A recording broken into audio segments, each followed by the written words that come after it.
Allow me to reintroduce myself. My name is Matty Worldwide, aka That Yinzer Matty, and you are here with us at Ordinary Forks.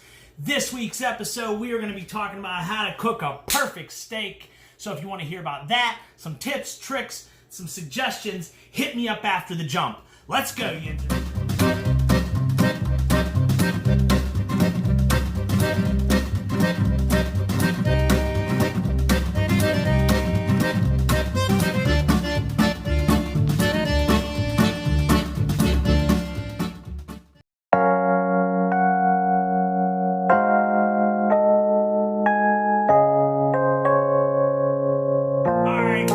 What is up? Feeling pretty good about this week.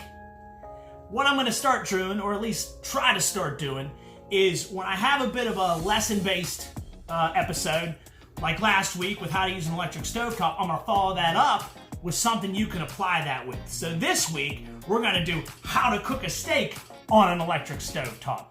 So if you're feeling like you need to get a little bit of a refresher, pop back to episode 4, check out bite 1, 2, and 3, and then come meet me over here. Like I said, it is steak week here at Ordinary Forks, and I got myself a nice cut of meat. I'm going to show you all that in bite 2, but here we're just going to kind of introduce it. Everything I've been reading, and a lot of times people ask me questions, the one thing that comes out is that cooking a nice steak is a little bit intimidating. And that doesn't have to be the case. If you follow these simple guidelines, and I'm going to introduce to you in this bite, and get to work on in the second bite, you too can find yourself eating great steaks each week. Tip 1, quality matters more than anything else. Just like anything out there, you want to get the best thing you can afford to start off with.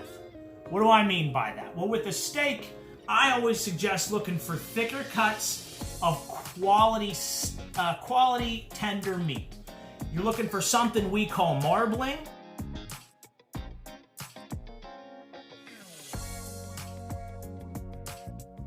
Which is the thin strands of fat, a little more white, less opaque. The thicker hunks of fat are great, but sometimes they can be tough and you have to look for tendons. So, your most common steaks like a New York strip, a ribeye, a Delmonico, they're gonna have the marbling you're looking for.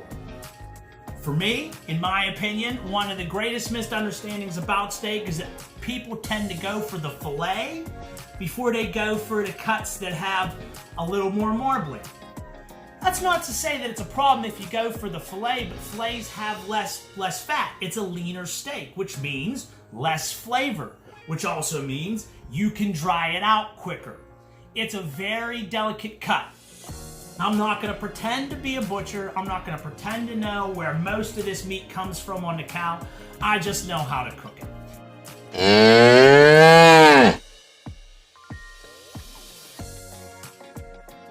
In this case, more fat, the nice marbling, a good bit of fat around the sides, that ends up meaning more flavor.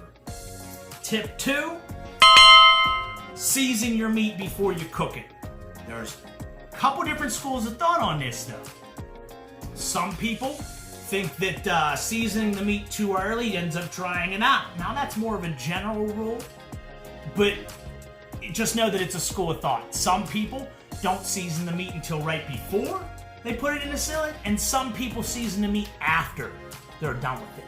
Me personally, I'm of the school of thought that you season the meat early and often and judiciously. All right, I'll show you in bite 2 how I season my meat, but let's just say that about 24 hours, or heck, when I buy the beef, before I maybe even put it in the freezer or wrap it up to put it in the fridge, I'll throw salt on it at the very least.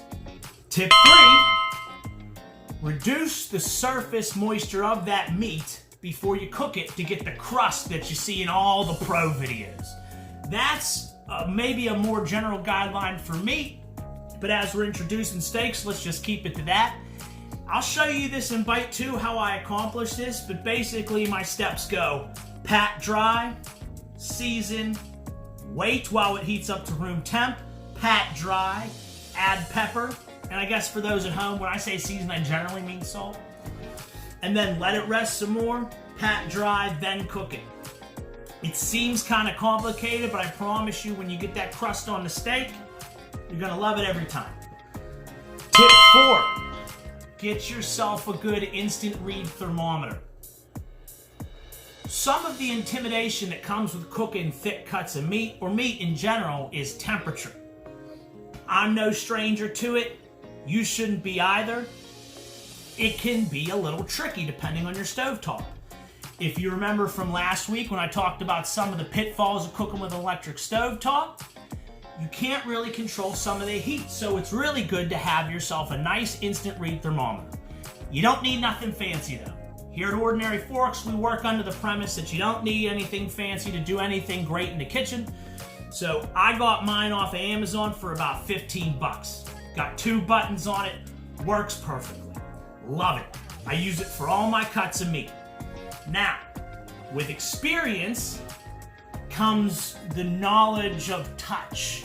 And you'll hear some chefs talk about the handprint check, right? Well, unless you're cooking a couple hundred steaks, you can know or guess what's well or medium well, but you just don't have the repeatability and the experience to do it with a foolproof result.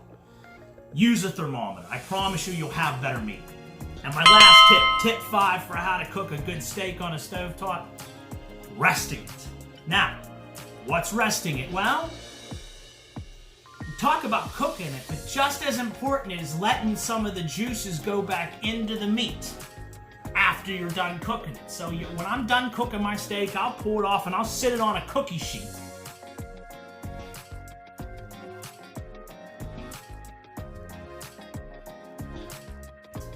And I don't need anything fancy to let my steaks rest on. Just whatever cookie sheet I got in the house. I let it rest for half the time that I cook it. That's something that I've had beaten into me when I would eat out in France. And I talked to some of my French chefs.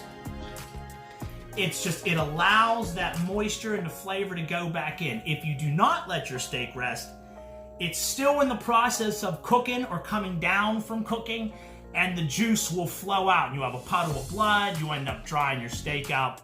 It's just not something that you should skip on if you're looking for a quality steak. So boom, that's an introduction on how to cook a quality steak.